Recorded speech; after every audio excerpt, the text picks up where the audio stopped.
જયંતિભાઈ અને માતાજીના આંગણે સરસ ભજન અને ભોજન સાથે જ્ઞાન ગંગા બેવડાવવાનો સુંદર એવો અવસર મળ્યો છે.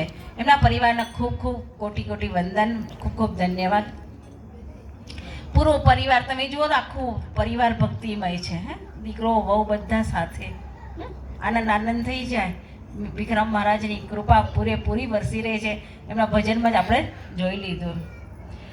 સરસ આજે બધા માતાજીએ મળ્યા છે અને સરસ બે હજાર માતાજી ભજન પણ સરસ ગાયા. તો એની થાળી વાત કહી લો કે એકનાથ મહારાજ હતા. એકનાથ મહારાજ એ એમના ગામની અંદર એક સંઘ જતો હતો.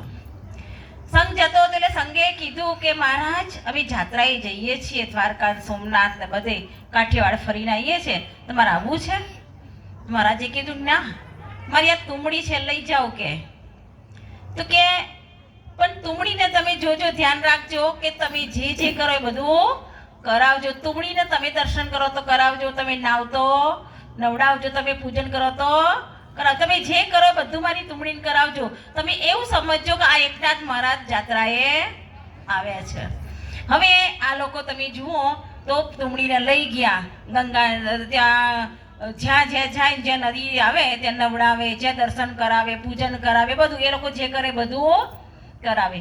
જાત્રા કરીને જ્યારે પાછા આવ્યા ત્યારે એકનાથજી મહારાજને એક તુમડી પાછી આપી કે પ્રભુ તમારી તુમડી બધી જાત્રા પૂરી કરી. ગંગા નાઈ, જમના નાઈ, બધા સોમનાથ મહારાજના દર્શન કર્યા, દ્વારકામાં રાધે પેલા કૃષ્ણ ભગવાનના દર્શન કર્યા, તમારી તુમડી પવિત્ર થઈ ગઈ કે એમ? સરસ, તો બધા બેસો કે. બધાને બેસાડ્યા. કહે એમ કરો તો મારી તુમડી પવિત્ર થઈ ગઈ તો તુમડીનો પ્રસાદ કરીએ આપણે. તુમડીનો પ્રસાદ કરીએ એટલે તમે બધા તુમડીનો પ્રસાદ ખાઈને જાઓ. તુમડીનો કપાઈ અને તુમડીનો પ્રસાદ કર્યો, બધાને ખાવા આપી તુમડી. તો બધા શું કરવા માંડ્યા? જેવી ખાધી ને એવી તુમડી કડવી હતી. તુમડી મહારાજે કડવી જ આપી હતી. તુમડી કેવી આપી હતી? કડવી. અને જેવું મોઢામાં મુકાવ્યા થૂ થૂ કરવા માંડે બધા કે કેમ? તો કે તુમડી કડવી છે. એટલે તુમડી તમે આ જાત્રાએ જઈને આવી, ગંગા યમુના લઈને આવી, સોમનાથના દર્શન કરીને આવી, દ્વારકાના દર્શન કરીને આવી, તુમડી મીઠી ના થઈ? તો આ એકલાખની તુમડીની વાત નથી, આ તુમડીની વાત છે. કઈ વાત છે? આ તુમડી. આ તુમડી ગંગા નાશે, યમુના નાશે, ડાકોર જશે, રામાદેવપુર જશે, બધે જશે, પણ જ્યાં સુધી સમર્થ સદગુરુ નહીં મળે ત્યાં સુધી તુમડી મીઠી થશે નહીં. હમણાં કહ્યું ને કે મનનો મેલ રે મેલીને માર્ગ ઝાલીએ. મનનો મેલ મટાડવાનો છે. આ બધું કોમાં છે? આ તુમડી છે કડવી કેમ લાગે છે? કે એની અંદર રાગ, દ્વેષ, ઈર્ષા, અહંકાર, કામ, ક્રોધ, લોભ, મોહ. પણ આ બધું કોણ મટાડશે? સદગુરુનું જ્ઞાન થશે ને પછી બધું જ.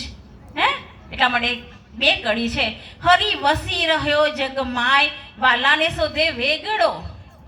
હરી વસી રહ્યો ઘટમાય, હરી વસી રહ્યો ઘટમાય, વાલાને શોધે વેગડો.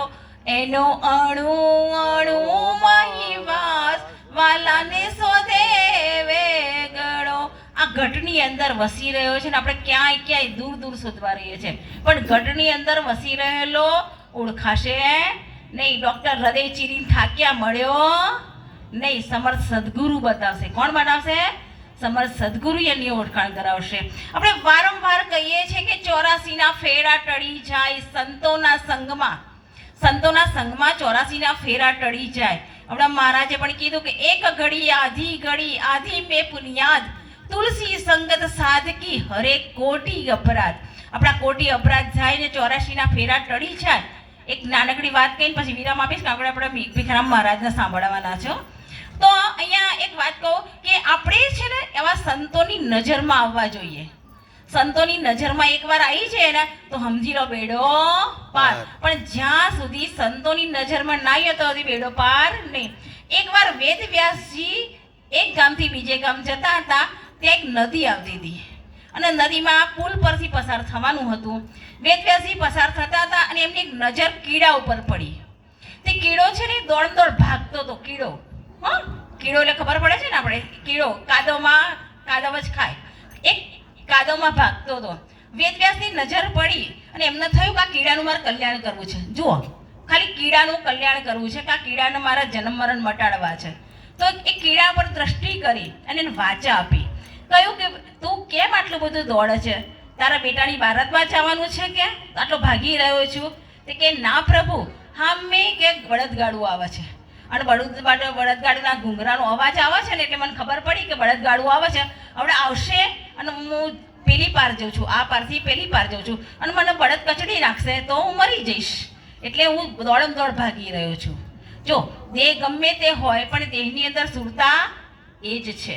કીડો હવે વેદવ્યાસજી મહારાજે કહ્યું કે તું એક ગુરુની વાત માન, મારી વાત માન, તું આ દેહ છોડી દે.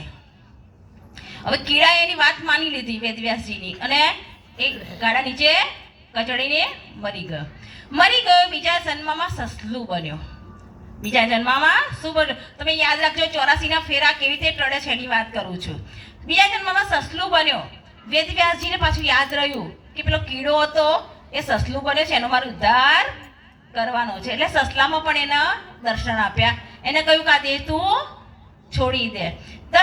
સસલા પછી તરત જ એ જ જીવ કીડો હતો એ હરણ બન્યો અને હરણ પછી એને એ પણ દર્શન આપ્યા અને દેહ છોડી દીધો. અને પછી એ મિત્રા માતાના ગર્ભમાં મૈત્રેય ઋષિને આપણે બધા નામ જાણીએ છીએ, એ મૈત્રેય ઋષિ બન્યા.